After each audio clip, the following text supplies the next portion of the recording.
Ah, le gazon. Il a la tonte, les engrais, les arrosages. L'idéal, ça serait un gazon vert, résistant à la chaleur, à la sécheresse, mais avec peu de tonte. Et si ce gazon révolutionnaire existait? Et il existe ce gazon, regardez. C'est le Zoysia tenuifolia. C'est une graminée asiatique qui pousse sous forme de rhizomes. Les rhizomes, c'est ça, un réseau très dense de tiges qui lui donne au final un aspect de moquette végétale. Ce gazon a donc des propriétés étonnantes. Plus on le piétine, plus il est ras. Il résiste très bien à la sécheresse estivale avec un minimum d'arrosage tout en restant bien vert. Il demande donc bien moins d'entretien qu'un gazon traditionnel. Bonjour Alain. Bonjour Franck. Alors, vous êtes le pionnier en France du zoysia. Pourquoi cette spécialité? Il y avait une demande à la base? C'est la recherche d'un gazon qui économise l'eau. 10 années de recherche ont été nécessaires pour mettre au point un procédé de culture de gazon en plaques et en rouleaux à partir de cette plante Zoysia tenuifolia qui était connue pour sa résistance à la sécheresse. D'accord, alors moi si j'habite à Lyon, à Paris ou même à Lille, est-ce que je peux mettre un petit carré de zoysia chez moi? Tout à fait, c'est pas sa région privilégiée. Par contre, il faudra accepter qu'il soit jaune l'hiver parce qu'il n'aime pas le cumul de températures négatives. Merci Alain. Merci Franck. Le zoysia est commercialisé soit sous forme de rouleau, soit sous forme de plaques prêtes à la pose pour des surfaces moindres, comme dans ce jardin où nous allons le mettre en place.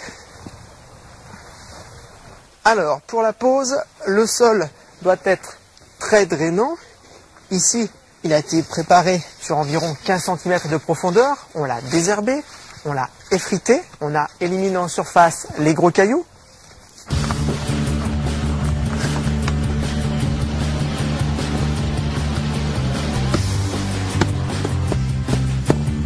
La pose se fait comme pour un parquet, bord à bord.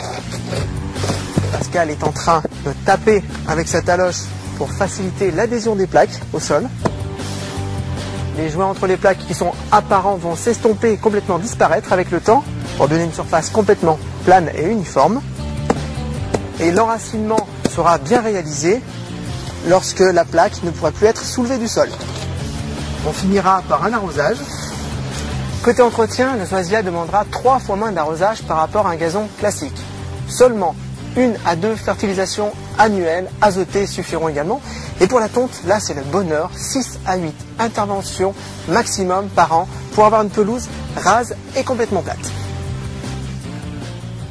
Le zoysia est malheureusement plus cher, mais l'investissement réalisé sera amorti en moins de 2 ans compte tenu des économies d'eau, d'arrosage et de tonte que vous réaliserez.